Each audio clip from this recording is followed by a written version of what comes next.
tonight, is there a better way to deal with someone who says something vaguely anti-Semitic than to destroy them?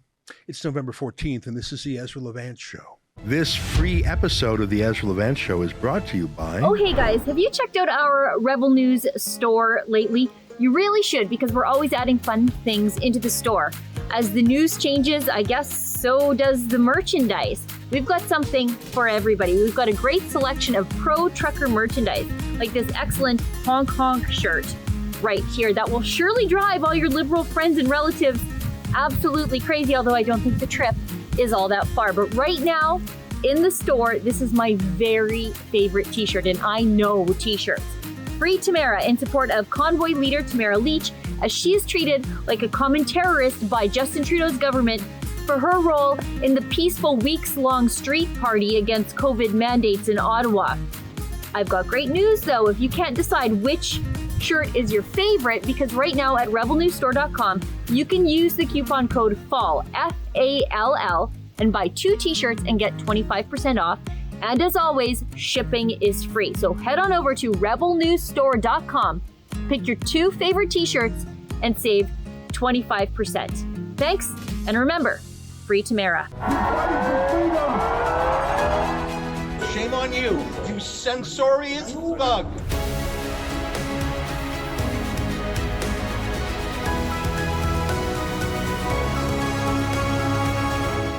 Dave Chappelle is this guy. He's one of the world's leading comedians, or at least America's leading comedian. He has these massive Netflix specials which do so well. They tried to cancel him for some jokes he made about transgender people. That's certainly a red line you're not allowed to cross these days. There even was talk about having Netflix banning him. Obviously, there's too much money at play for that. I think that Dave Chappelle, he probably would deny it. It would be bad for his reputation. But I think if it's possible, I think he's a conservative comedian. I mean, I don't know if that's quite possible, but here, watch this segment he did a couple years ago about Jussie Smollett, who faked a hate crime against himself. I want to play just a couple minutes of him talking about Juicy Smollett. Even the fact he called him Juicy makes me laugh. Take a look at this guy and tell me he's not a conservative. Happens to the best of us. Don't ever forget what happened to that French actor. You know what I'm talking about? Juicy Smollett. He's a very famous French actor.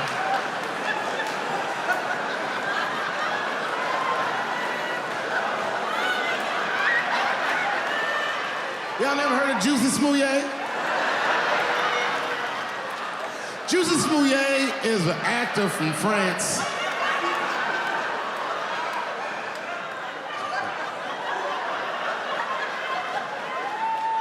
And he became famous on a show called Empire.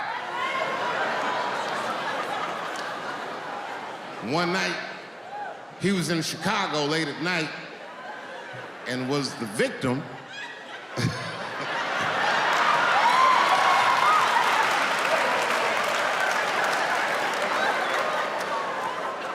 He was the victim of a racist and homophobic attack. You see, Juicy Smollett is gay and he is black, not just French.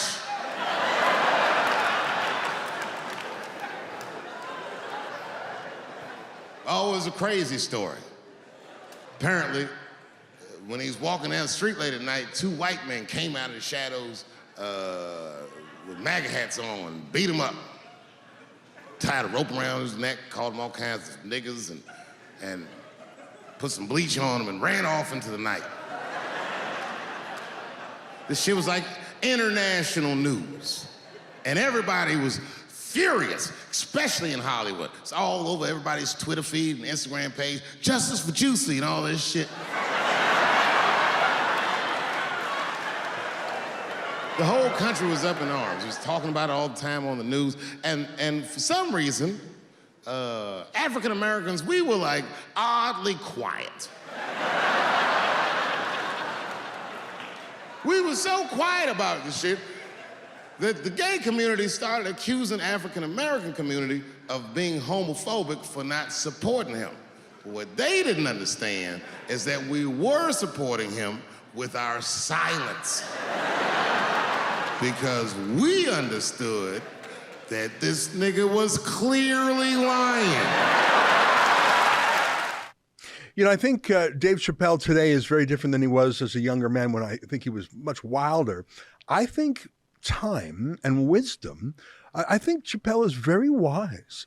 And I get a real chuckle out of what he says. He's got a great style, but I think I learned something from him too. And I don't say that with, I can't even think of a single other comedian I would say that about. Anyways, over the weekend, Dave Chappelle guest hosted that iconic late night TV show called Saturday Night Live that has been on for decades, run by a Canadian named Lorne Michaels, who founded the things decades ago. Now, of course, some of the writers of Saturday Night Live wanted to boycott him. How dare we allow this anti-trans activist come? But of course, Saturday Night Live loves ratings. And the thing about Saturday Night Live is I think it actually is live, which is very rare for a premium show like that to go live. Mainly they do things live to tape. They pre-record them just to get it right and just in case something goes a little askew.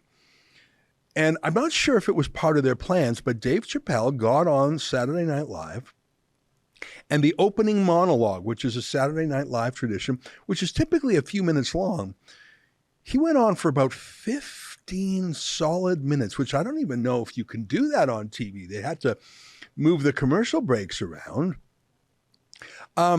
I watched the whole thing and it went by in a flash. It was so funny and so newsy. I think it was the funniest, most honest comedy that I had seen on Saturday Night Live in decades. I mean, normally it's just Democrat Party talking points set to laugh tracks like this Hillary Clinton at the piano sad song. I don't even know what this is.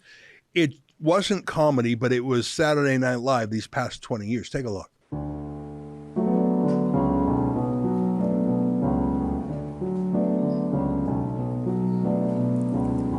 I heard there was a secret chord that David played and it pleased the Lord, but you don't really care for music, do you? Well, it goes like this: the fourth, the fifth, the minor fall, and the major lift. The baffled king composing hallelujah, hallelujah, hallelujah, hallelujah, hallelujah.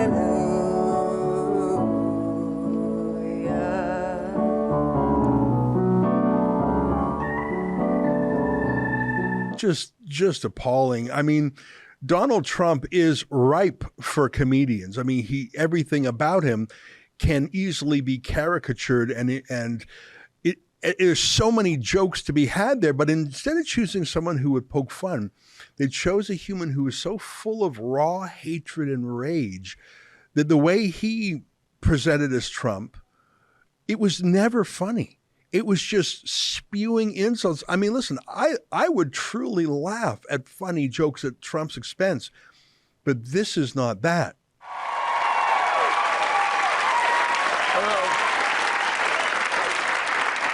Hello, thank you for coming. I'd like to start by answering the question that's on everyone's mind. Yes, this is real life. This is really happening. On January 20th, I, Donald J. Trump, will become the 45th President of the United States. And then 2 months later, Mike Pence will become the 46th. I am so excited to live in the White House. I'm even going to have a little pet, like all the presidents do. Bill Clinton had socks, Barack Obama had Bo, and I'll have Paul Ryan. I mean, I'm not gay, but I cannot wait to give it to that man for 4 years. And guys, I mean, who is excited for my inauguration day? Yes, thank you to those people over there who I definitely did not pay to do that.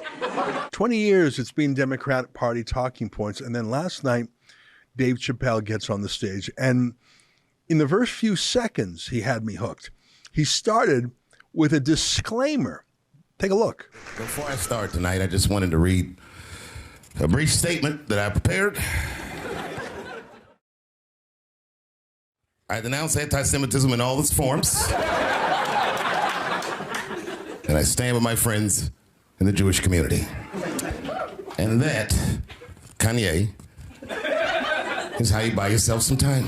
It is funny, but it is smart and true and wise that these days, if you're going to say anything controversial, you have to bend the knee and say, I'm very tolerant. I'm going to do a land acknowledgement to the Aboriginal people. I'm going to talk about my trans brothers and sisters. I mean, Dave Chappelle was doing it as a joke, but he was actually doing it for real too. Now, he started off fairly early by talking about Donald Trump. And he made a point of saying, here in New York, you might think Trump is over, but not where I come from. I want to play for you this Donald Trump story. Dave Chappelle, I think he actually understands Donald Trump more than 90% people in showbiz, and probably more than 80% of journalists in the news business who are headquartered in New York City or Washington.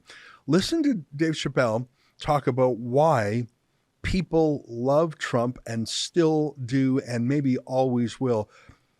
This guy's a comedian, and he's really funny. His style, his voices, his timing, he's hilarious. But tell me this isn't also outstanding political analysis about Donald Trump. And I'm watching the news now. They're declaring the end of the Trump era. Now, okay, I can see how in New York you might believe this is the end of his era. I'm just being honest with you. I live in Ohio amongst the poor whites. A lot of you don't understand why Trump was so popular, but I get it because I hear it every day. He's very loved. And the reason he's loved is because people in Ohio have never seen somebody like him. He's what I call an honest liar. Well, I'm not joking right now. He's an honest liar. That first debate, I'd never seen anything like it. I've never seen a white male billionaire screaming at the top of his lungs, "This whole system is rigged," he said. And across the stage was a white woman, Hillary Clinton and Barack Obama, sitting over there looking at him like, "No, it's not." I said, "Now, wait a minute, bro. It's what he said." And the moderator said, "Well, Mr. Trump, if in fact the system is rigged, as you suggest, what would be your evidence?" You remember what he said, bro? He said, "I know the system is rigged because I use it." I said, "God damn." And then he pulled out an Illuminati membership card and chopped a line of cocaine up and did it right at the podium.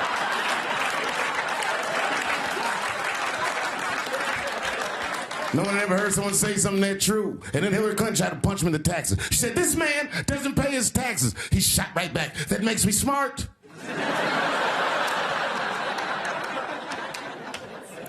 And then he said, "If you want me to pay my taxes, then change the tax code. But I know you won't, because your friends and your donors enjoy the same tax breaks that I do." And with that, my friends, a star was born. No one had ever seen anything like that. No one had ever seen somebody come from inside of that house, outside, and tell all the commoners, "We are doing everything that you think we are doing," inside of that house. They just went right back in the house and started playing the game again.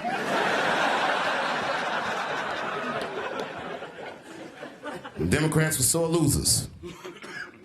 I'm a Democrat, and I'm telling you, as soon as he won, they started saying all that he's colluding with Russia, he's colluding with Russia. It was very embarrassing as a Democrat, but as time went on, we all came to learn he was probably colluding with Russia. I enjoyed that, and I did not expect to learn about Donald Trump, to actually learn about him on Saturday Night Live, and I don't think Saturday Night Live did. It seemed to me like his entire monologue was from memory. I don't think there was a script. I don't think it was on the teleprompter. I could be wrong, but I think that he went up there and riffed for 15 minutes, and I don't think he showed anyone what he was about to say. Now, of course, Dave Chappelle is a proud black man, and conversations about race and gender and sexuality and difficult subjects like that, he talks about them quite a lot. Here's a very funny joke that you're not allowed to say, but I think that those are the funniest jokes. He talks about the atrocious and terrible phenomenon of black people beating up Asian people in America. And there's nothing funny about that. It's abusive. It is terrible. It's underreported by the media because the only violent people are supposed to be white racists beating up black people. And Dave Chappelle made a joke about that. And I think the joke was funny. Am I allowed to say that?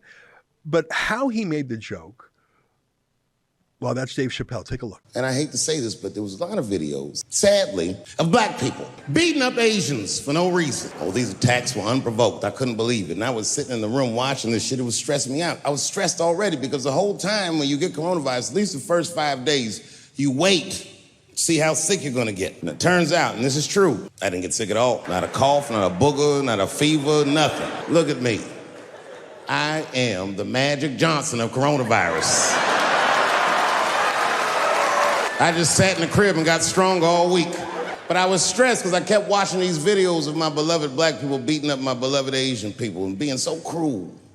And the whole time I watched those videos, this is fucked up, but I couldn't help but feel like when I saw these brothers beating these Asians up, it's probably what's happening inside of my body.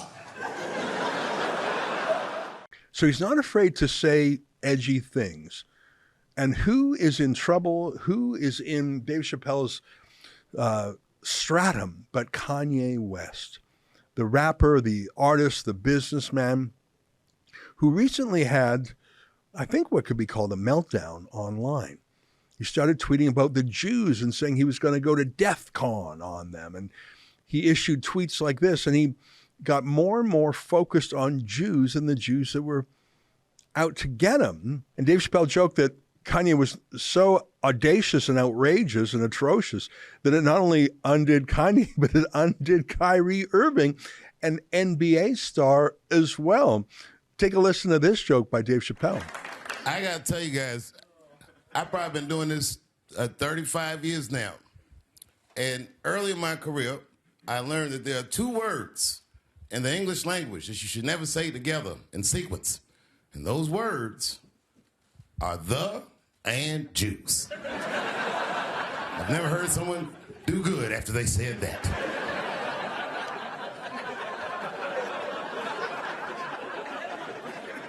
Kanye's gotten into some scrapes before. Normally when he's in trouble, I pull up immediately. But this time I was like, you know what? Let me see what's gonna happen first. I just want to see where this is all going. I can't even remember how it started. Vaguely, I remember it started with a tweet, strange tweet. It was like, I'm feeling a little sleepy. I'm gonna get me some rest, but when I wake up, I'm gonna go DEFCON 3 on the Jews. And then he just went to bed. I was up all night worried. What is he gonna do to the Jews?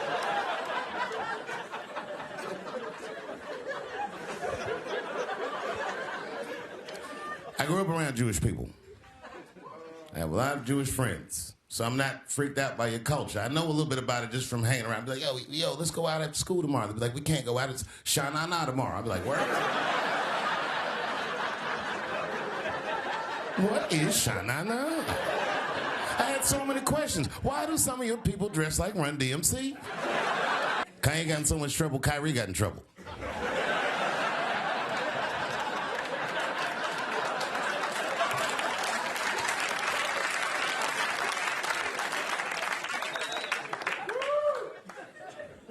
Kyrie Irving posted a link to a movie that he had seen on Amazon. No caption on the post or nothing like that. But apparently this movie had some, I don't know, anti-Semitic tropes or something. And it was some weird title like From Hebrew to Negro or something. And the NBA told me he should apologize. And he was slow to apologize. And then the list of demands to get back in their good graces got longer and longer. Well, what's he talking about? I showed you one of the tweets that Kanye West did about how he's just going to go DEFCON on the Jews. He was talking about Kyrie Irving, a basketball star in New York City in the NBA, who listen, I don't follow the NBA. Toronto has a pretty good team, but I just don't follow that. But I know Kyrie Irving because of his extremely thoughtful calm, intelligent comments about why he chose not to get vaccinated. Let me show you really when I got introduced to and became a fan of Kyrie Irving. Take a look at this. I didn't appreciate how me being unvaccinated all of a sudden came to be a stigma within my career that I don't want to play, or I'm willing to give up everything to be a voice for the voiceless. And which I will stand on here and say that that wasn't the only intent that I had, was to be a voice of the voiceless. It was to stand on something that was going to be bigger than myself, and that I was going to understand probably far into the future. You know, I don't know when. I think he described vaccine mandates and freedom of choice better than, again, most political commentators. But the thing is, he made a tweet with no commentary, simply showing a movie that was for sale on Amazon. So he's not selling it. Amazon is. It's called Hebrews to Negroes. Again, challenging words to use. And it makes the case about the black Hebrew Israelites who claim to be the true Jews. Jeff Bezos, who owns the Washington Post, is selling this on Amazon.com. All Kyrie did was link to it. And that set in motion a series of condemnations, groveling before everyone out there, paying an enormous fine, and essentially having his career implode for a second time. Kanye West and Kyrie Irving, are they allowed to talk about certain subjects? Well, Kanye, no one can stop him. He tweeted about his Jewish personal trainer, which I thought was a strange thing to do. But what he said about the trainer, showing text messages from the trainer about how if Kanye didn't obey him, he would load him up with drugs and put him in a mental hospital, and he wouldn't see his kids again. That's a shocking thing, and it looks like an actual text from his trainer, a Jewish man who looks more like a handler than a personal trainer. As you know, Kanye West was put in a mental hospital or a mental ward a few years ago against his wishes. Here's some headlines about that. Kanye West has had a very challenging time in the last year.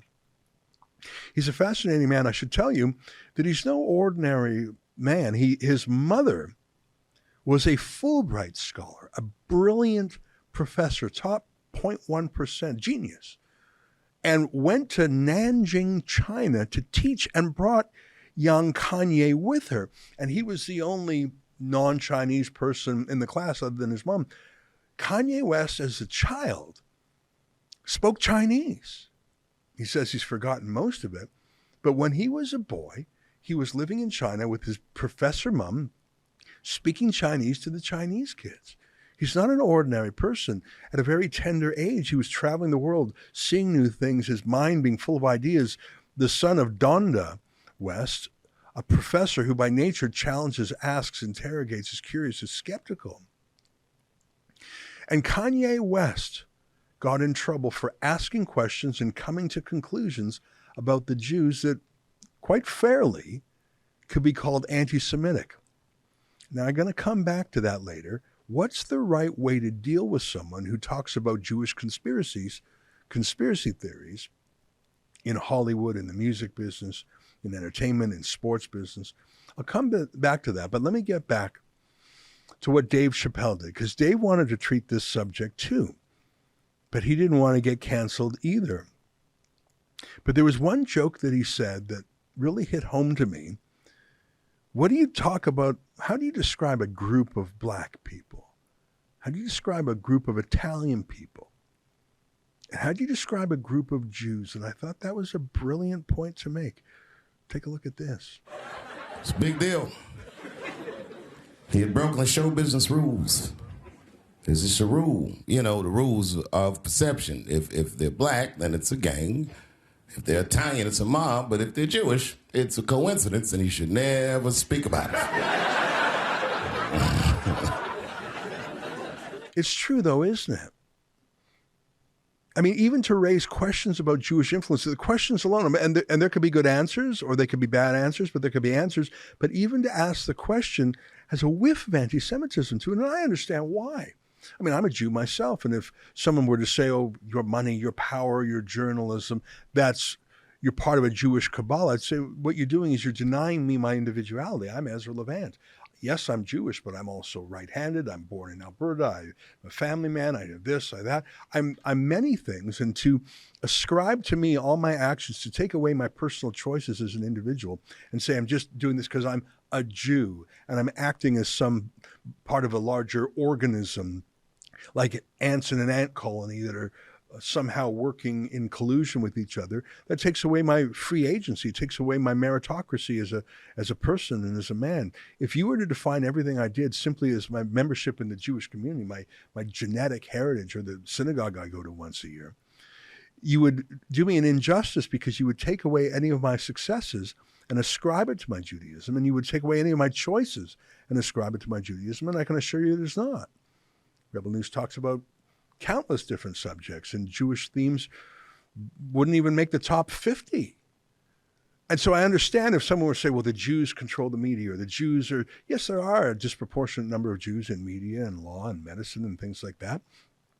In the Nobel Prizes, sometimes Jews take great pride in that. Adam Sandler sings a song about Jews and taking pride in which famous people are Jewish. Remember this song? Put on your yarmulke, here comes Hanukkah. So much funaka to celebrate Hanukkah. Hanukkah is the festival of lights. Instead of one day of presents, we have 8 crazy nights. But when you feel like the only kid in town without a Christmas tree, here's a list of people who are Jewish, just like you and me. David Lee Roth lights the menorah. So do Kirk Douglas, James Caan, and the late Dinah Shore. Guess who eats together at the Carnegie Deli? Bowser from Shanana and Arthur Fonzarelli. Paul Newman's half Jewish and Goldie Hawn's half too. Put them together, what a fine-looking Jew.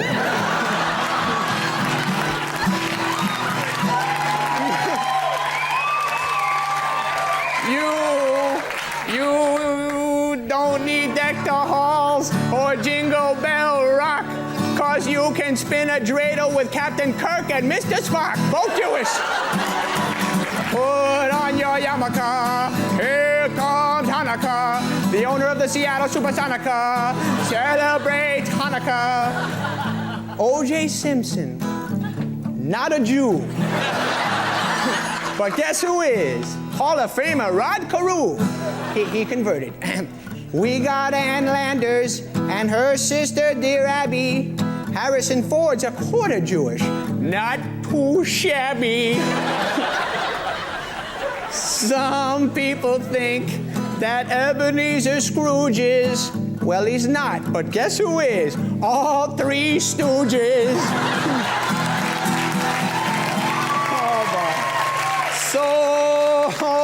So many Jews are in showbiz. Tom Cruise isn't, but I think his agent is. Tell your friend Veronica, it's time to celebrate Hanukkah. I hope I get a harmonica on this lovely, lovely Hanukkah. So drink your gin and tonica, but don't smoke marijuana. If you really, really wanna, have a happy, happy, happy, happy Hanukkah. Happy Hanukkah. But that same thing, counting how many Jews won Nobel Prizes and looking at the disproportionate number, counting how many successful people are Jewish. Jewish people take pride in that, but I suppose it's like owning a stereotype. If you talk about your own community that way, it's fine. But when other people start to do that same thing, it feels uncomfortable. And I know how that would feel. But there was a very powerful thing that Dave Chappelle said that is just plain old true. The Jews have suffered tremendously over the years, but it was not at the hands of American blacks. I thought that was very poignant. Listen to him say it. I know the Jewish people have been through terrible things all over the world, but you can't blame that on black Americans. You just can't. You know what I mean? Thanks to the one person that said, "Ooh." A fair punishment would be you should just post a link to Schindler's List and y'all write your own captions.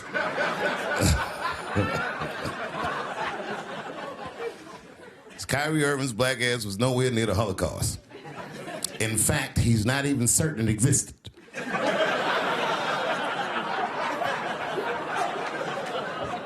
I want to play just a little bit more about Dave Chappelle talking about Kanye West and how he undid himself, how those foolish tweets destroyed more than $1 billion in business deals and endorsements, including with Adidas. And Dave Chappelle didn't miss the fact that Adidas was actually founded by a real, actual Nazi.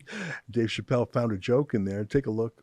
He said, I can say anti-Semitic things, and Adidas can't drop me. Now what? Adidas dropped that immediately.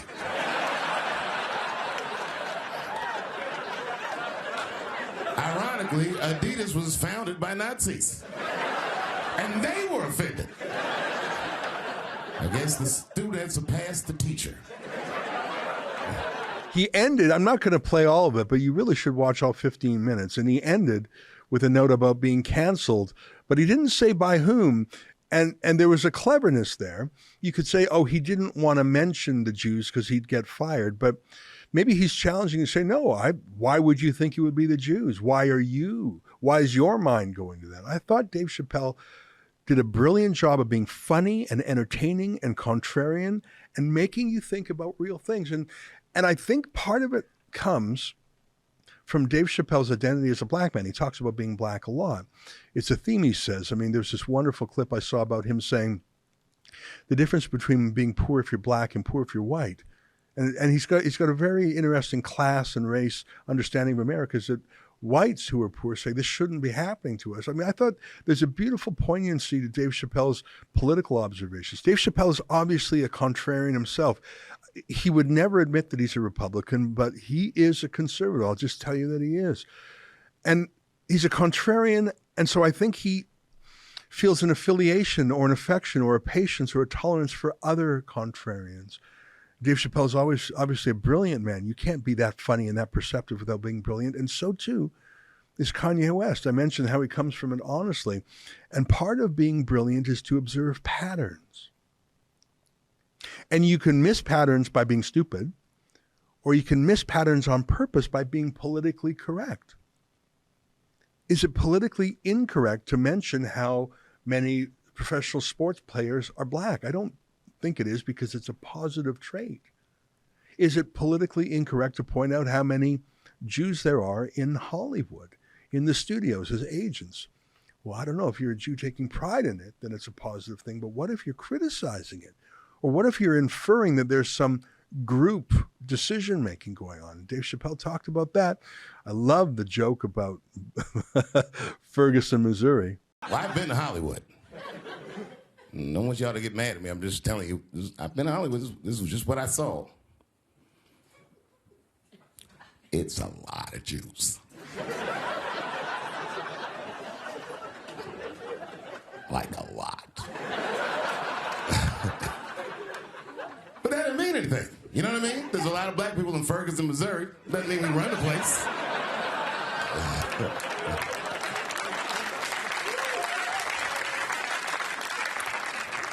I could see if you had some kind of issue, you know what I mean? You might go out to Hollywood and you might start connecting some kind of lines, and you could maybe adopt the delusion that the Jews run show business. It's not a crazy thing to think, but it's a crazy thing to say out loud in a climate like this.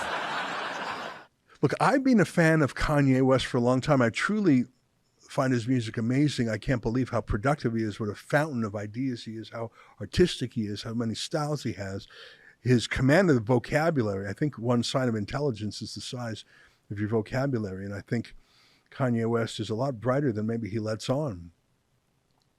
But what happens if someone is brilliant and perhaps troubled and perhaps hopped up on medicine prescribed to him by his handler and stressed out by a divorce and the sight of his ex-wife and children with a discreditable successor? What about a man like that who's stressed and contrarian and skeptical, and he starts asking questions about the fact that everyone who happens to be involved in his demise just happens to be Jewish. Now, I'm sure many of the people who helped his rise in showbiz and commerce were Jewish too. But if everyone who is attacking him, or at least a disproportionate number of the people who were attacking him, from his business associates to his personal trainer, just happened to be Jewish, I'm sure someone could intellectually say, well, that's just a coincidence. That wasn't the motivation for their attacks. Well, what would happen if you were attacked by a group of people who all happened to be black? Even if it was just a coincidence and their blackness had nothing to do with the attack, how could you not think this is a function of their being black? I think that's what happened to Kanye West. I think he's in such a stressful position. And every time he floats an idea, a controversial, contrarian idea, he's jumped on by people who are proving his hypothesis is true, proving you can't talk about something. You know, I've seen this with other people who are independent thinkers, contrarians. I've seen, for example, questions about the Holocaust. Did 6 million Jews really die? Now, I know that that is true. When I went to grade school at Jewish school when I was a kid in the 70s, my teachers, 2 of them, were Holocaust survivors. I know that this happened from their personal stories. I know this happened because I've studied history. I know this happened because I've been to a Nazi death camp. And I know this because I've been to Holocaust museums in Washington, D.C. and in Israel at Yad Vashem. I know this to be a fact without a doubt. But that's because I was born in 1972, not in the year 2000. I know this because I'm Jewish and I went to the Jewish school I just described. What if that is not your experience? How do you know the Holocaust happened and 6 million died? Well, you don't know other than you read it, but can you ask a skeptical question without being jumped on? What if someone simply didn't know and they said, well, how do you know it's 6 million and not 5 million or not 7 million? And how do you answer these skeptical questions or challenges? Those answers, even if they're asked with a little bit of edge, are probably legitimate questions from someone who doesn't grow up knowing those things. It would be like a white person who doesn't know the history of slavery and the history of Jim Crow laws. You might ask a question, a genuine question, but the question might come out a little aggressive or mean or stupid, but you just genuinely want to know about those things. And if asking a question in a not perfect way gets you jumped on by people, that confirms all of your suspicions. And here's my point. I think Kanye West is a deeply intellectual people. He studies, he reads. He reads different sources. He was tweeting pictures a year ago of himself watching Jordan Peterson videos, philosophical videos. Here's an outtake from about a year ago when he was deeply Christian. He was going on tour with 100 backup singers doing a kind of religious service. Take a look at him talking to James Corden, who couldn't even believe it. Here's a few clips of Kanye West talking about his deep intellectual belief in Christianity.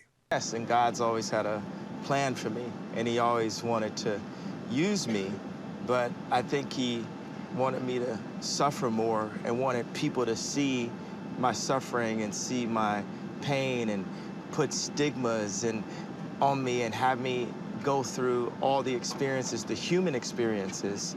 So now when I talk about how Jesus saved me, more people can relate to that experience. If it was just, oh, we grew up with this guy's music and now he's a superstar, it's less compelling than, oh, this guy had a mental breakdown, this guy was in debt, this guy's been through, not been through, but this guy has a beautiful 5 years of marriage, which, marriage years are different than human, how dog years, or what is it, 7 years? See, yeah, why are marriage years every marriage year is like human 100 years. It's like 500 years of marriage. Look, Kanye West is very smart. Wouldn't it be better to have an intellectual conversation with him instead of an attack on him? I think that he was going in the wrong direction. I think he was going in an anti-Semitic direction. But the answer wasn't to smash him and to prove his conspiracy theories right by having Jews deplatform him, and there were Jews involved in those deplatformings. Wouldn't the answer have been kindness and education and saying, well, here's actually the real answers to your question. And, there is a phenomenon here, but here's how we would answer it. And there's nothing, cosmically or eternally evil about the Jews. Like, just to give him an answer other than the one he has been taught secondhand, which is, yes, the Jews control what you can say, and will prove this because challenging them, you will lose everything you have. He's a polymath. He's an independent thinker. He's a leader. Millions of black people, especially black men, look up to him because they see he's smart and successful. And for heaven's sakes, he married Kim Kardashian, and he's a star rapper. I mean, he was a leader, and to take him and smash him down because he strayed from the path, I do not think that he was deeply wedded to his anti-Semitic comments. I think he was trying them out, brainstorming them, floating them out there. But the reaction to him was so heavy-handed that it cemented those as his final views. Now he's being destroyed. And Kyrie Irving, and maybe they'll take a run at Dave Chappelle next. I don't know. And what have they proved? The people who ripped up his contracts, humiliated him, condemned him as anti-Semitic. Well, they proved his theories to be correct about things you can't talk about. Dave Chappelle did his best to talk about them without getting canceled. It'd be interesting to see if he gets away with it. I'm not defending anti-Semitism. I just know that there are many people out there who have questions about the Jews the same way they have questions about the blacks and women and transgender people. And just because you ask a question in a rough way or even a way that's prejudiced doesn't mean that's deeply in your heart. But now Kanye West has lost everything, and 1 million black men have seen what happened to him. I don't think they've disproved Kanye West's theory about Jews controlling the media. I think they've actually proved it, even if it doesn't exist. Well, they just made it true. What do you think? Stay with me for more. This free episode of the Ezra Levant Show is brought to you by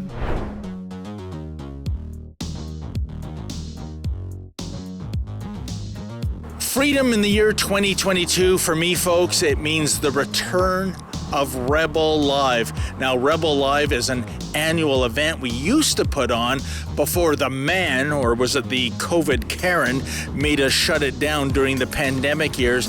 It is a freedom fun fest, if you will.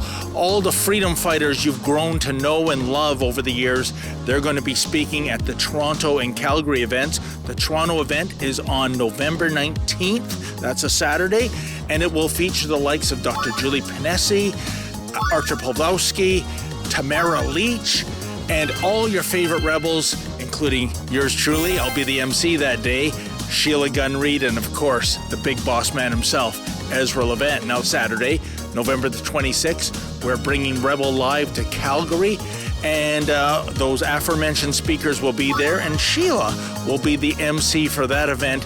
You don't want to miss it. It's an all-day freedom fest. I know there are certain would-be conservative leaders that think freedom is overrated. You know, we don't think that way. I don't think you think that way. So if you want to get a ticket, and please go to the website. They are going fast. Go to rebelnewslive.com. That's rebelnewslive.com. Get your orders in, and as Billy Red Lions used to say, folks, don't you dare miss it. Don't you dare miss this one.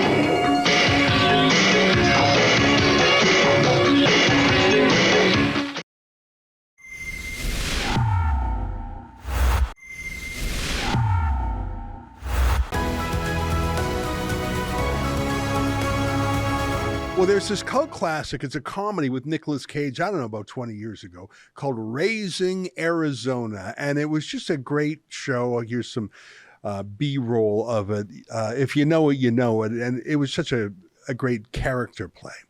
We have a website called Watching Arizona because we are riveted by the fact that a state in a first world country like the United States is now at the 1 week mark, and they have yet to finish counting the ballots, more than 100,000 ballots not yet counted. And wouldn't you know it, that the political officer in charge of counting the votes in that state The title is the Secretary of State. Just happens to be the Democrat who's running for governor and is just a hair ahead of her Republican challenger. What on earth is going? Well, we are watching Arizona.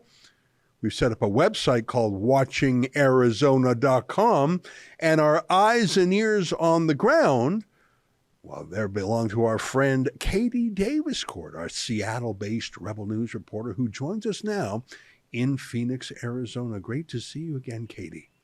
Yes, thank you for having me on.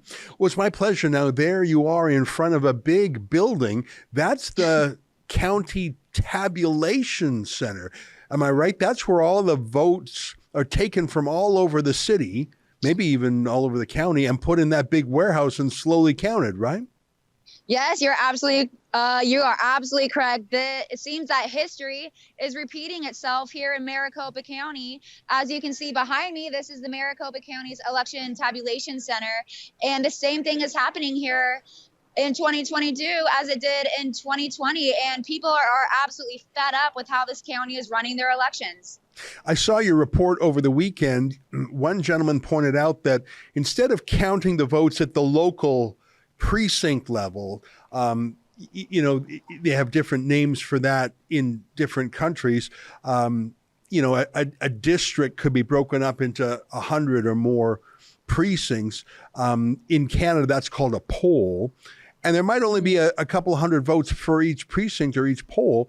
And those traditionally are counted by the people there, scrutinized there. They never leave the room. They never leave what's called the chain of custody. You have scrutineers watching it. It's counted that night because you're not counting 1 million votes. You're just counting a few hundred or maybe 1,000 in your little poll area, your little precinct, and you phone in the results. But I saw one fella say that each ballot in that tabulation center has been handled by 6 different people. And here it is a week later. Who knows what's happened inside that building in the last week? Right. It's like law enforcement, when they have evidence, they tell no one to touch anything because the chain of custody gets disrupted. And that is what's happening here.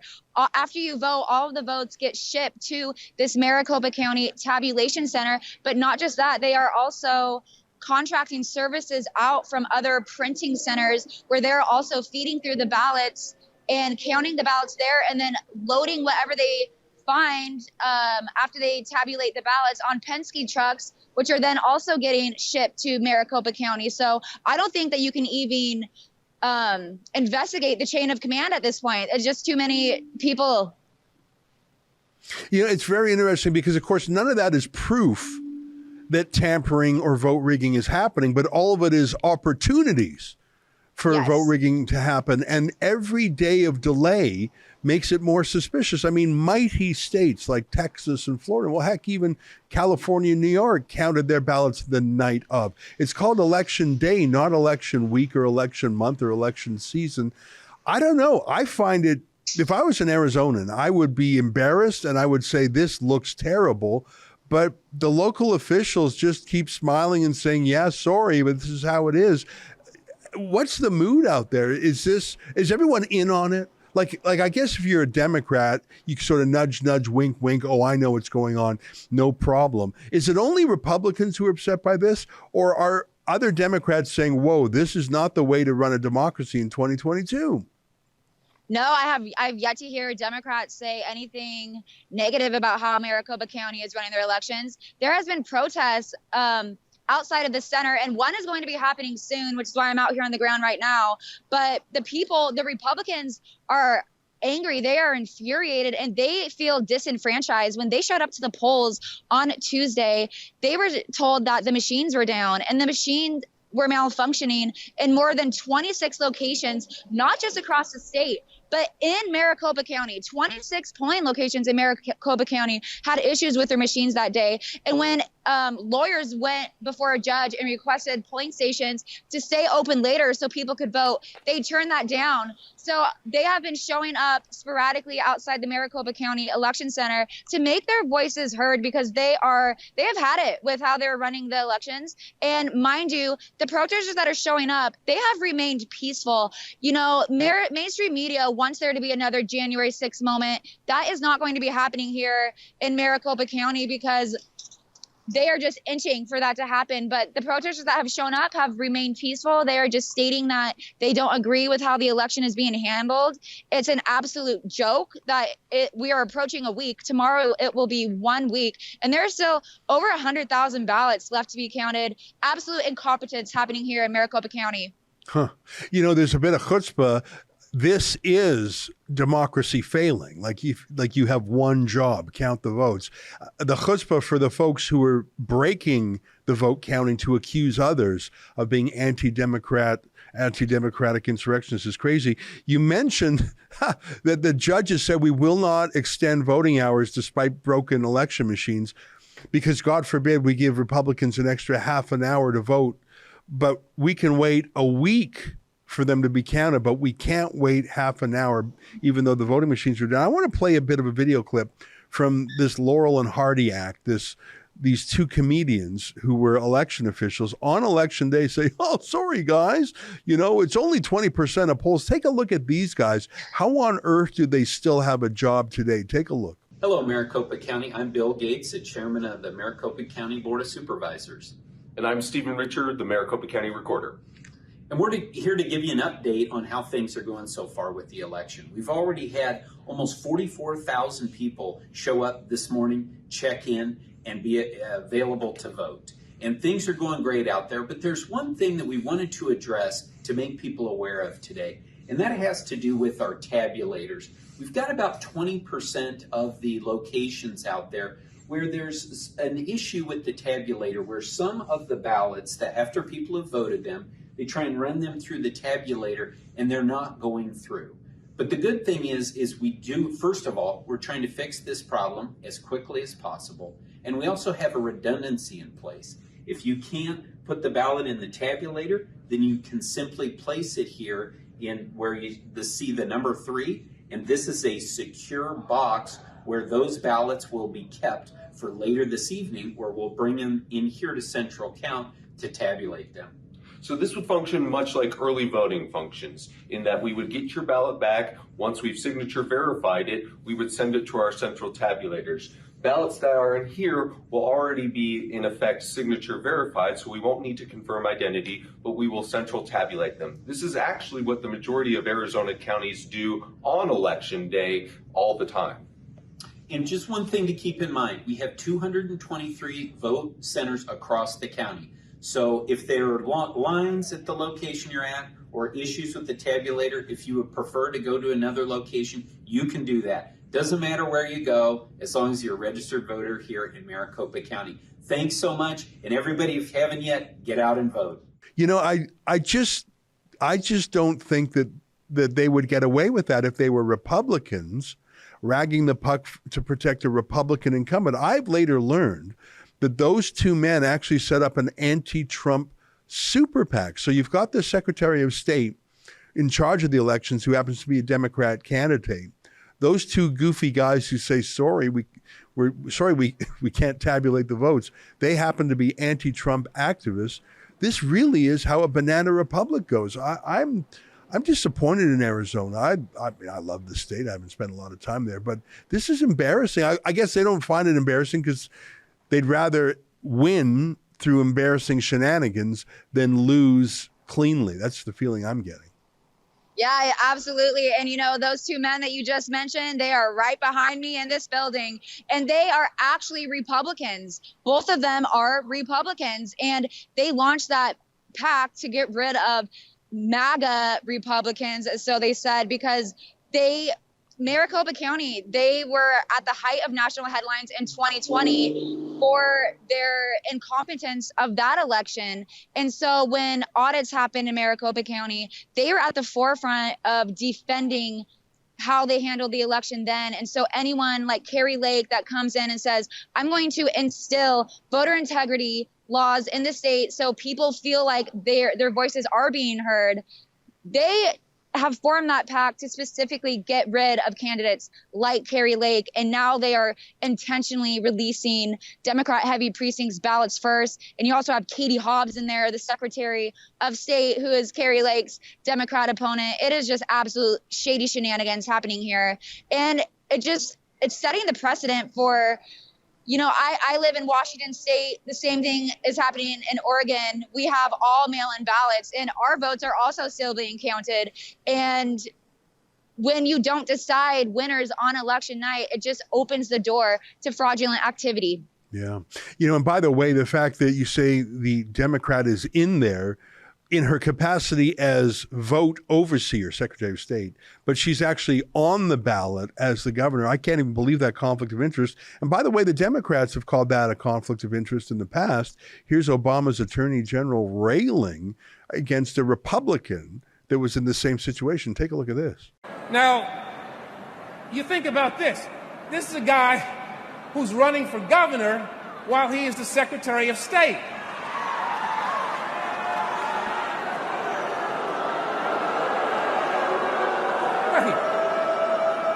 That's like LeBron James suiting up for the Lakers and telling everybody in the game that he wants to referee the game in addition to playing for the Lakers. LeBron's actually a better ball player than this guy is a Secretary of State. I want to make that clear. But that's just not right. That's just not fair. You can't do both. He needs to resign. Now, he's trying to rig the system. He's going to do everything he can to try to rig the system, but that doesn't... I don't know. I can't help think that the only reason that they're getting away with this is because the media is what I call the media party. The media is just an affiliate of the Democrats. There is literally nothing the Democrats can do that the media won't apologize for or excuse. And there's nothing that the Republicans can do that's right other than criticize Trump. I'm depressed by this. If you had to guess, does the Republican have a chance here, or is it all over? You know, I think that's the question of the century. I don't trust these elections in Maricopa County. I think they're doing everything they can to make Katie Hobbs the winner. Carrie Lake is down 1.5%. There's still about 100,000 ballots left to be counted. They say that it is for Republican-heavy precincts, but I think that I will be surprised if Carrie Lake wins at this point. Yeah. You know, every day they delay it erodes trust. It's just shocking. Katie Davis Court, great to see you. Thanks for watching Arizona, watchingarizona.com. I made a little pun about that earlier, but that's where all your reports are, right? Yes, it is. Go to watchingarizona.com, you guys, and make sure you pitch in a couple dollars so you guys can get the frontline reportings here in Arizona. Right on. Thanks for being there, my friend. Take care. Thank you. All right, there you have it. Katie Davis Court, our American correspondent from Seattle, watchingarizona.com. Stay with us, more ahead. This free episode of the Ezra Levant Show is brought to you by... Hey folks, from October 13th to November 25th, we are here in Ottawa for the Emergencies Act inquiry organized by the Public Order Emergency Commission. But why the Emergencies Act inquiry? Well, because during the Freedom Convoy back in February, Justin Trudeau used a never invoked before Emergencies Act to basically seize protesters' bank accounts, seize protesters' money, seize their assets, trample their civil liberties. So we're here this month for the next month and a half to figure out if the way the government acted was lawful and was appropriate. So we are here to hold the government accountable, but we need your help. We are here to cover it for you because everyone else here is mainstream media. So if you want to help us cover it, if you want to help us bring you the other side of the story, factual, actual news, go to truckercommission.com and consider making a donation.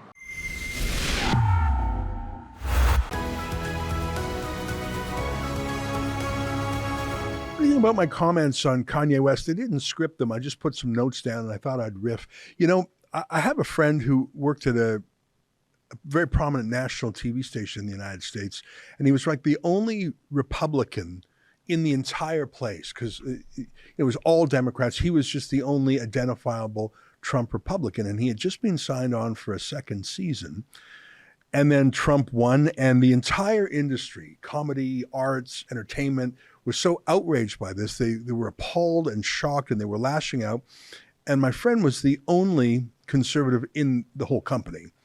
And he had been signed for a second season, and they basically tore it up because he was a Republican, a conservative. And I was skeptical. I thought maybe that was sour grapes, but he showed me that it was the truth. And the people who undid him also happened to be Jewish. I think what motivated them was that they were left-wing liberal Democrats who supported Hillary Clinton and hated Donald Trump. The fact that they were Jewish, I think, was secondary. But when a group of people came to defenestrate him, he couldn't help but noticing that they were Jewish. And it would be very unusual or very difficult to say, well, everyone who just got me sacked was Jewish, but I know that was a coincidence. What was actually driving them was their Democrat, liberal, Hillary Clinton motivations. First of all, it doesn't make it any better. He lost his contract. And second of all, would you really believe that if 7 people from, I don't know, Colombia all did that to you? You would think of it as a Colombian thing. If 7 Quakers, I'm just making things up, did that to you, you would think of it as the Quakers, because you would say, well, yeah, maybe it is all coincidental, but it sure didn't feel that way. I guess what I'm saying is, in our cancel culture and our microaggression hair trigger culture, if someone says something dumb or anti-Semitic or racist or anti-trans, if you really want to correct them, appeal to them intellectually or appeal to their better angels or try and talk them out of it. But to smash them and to destroy them, you have not changed their mind. You've shown how righteous you are, maybe, but I think you've cemented them in their views. I think a lot of people who believe in conspiracy theories, the moment they're shut down for saying that conspiracy theory is the moment they feel that they've been vindicated and that conspiracy theory is being proved. I think the thing that makes a conspiracy theorist abandon their theory is if no one cares and no one stops them and they're just ignored and no one tries to censor them. If you try to censor someone, you're implying that what they're saying is powerful and therefore true. Anyway, I'm upset what they did to Kanye West because I think that he is not a deeply hateful man. I think he was musing and brainstorming and they destroyed him for it. It makes me sad. What do you think? Do you think I'm being too excuse-oriented for Kanye West? I saw some of the people I really admire equate what he said to Nazism. I do not think so. I think that's just someone who's uncomfortable with the issue of Jewish influence in Hollywood being discussed. I think it's going to be discussed. The only question is, do you answer it or do you smash it? If you smash it, you're just going to drive it underground. Those are my thoughts for the day. Until tomorrow, on behalf of all of us here at Rebel World Headquarters, to you at home, good night. Keep fighting for freedom. This free episode of the Ezra Levant Show is brought to you by... Freedom in 2022 is certainly about being able to make free choices for ourselves and for our family, who we believe are the best. We have seen so much suffering over the last 2 years. People who die alone in terrible conditions, people losing dream jobs, polarized families, and a society that insult and yell at each other for making a different medical choice. But people have risen, and it will be through them that the future will have an important meaning for all of you, but especially for the next generation. Rebel News has been present at every step of this great challenge, but so many other pioneers whom you could meet and hear at our great conference about freedom for our beautiful country, which is Canada. This conference, which will be held in Calgary and Toronto, will show you the faces of the influence of freedom that you have seen over the past 2 years. You don't want to miss this, so get your ticket now at rebelnewslive.com. And it will be a pleasure to see you there and meet you in large numbers. It's time to drop these masks and let the truth shine.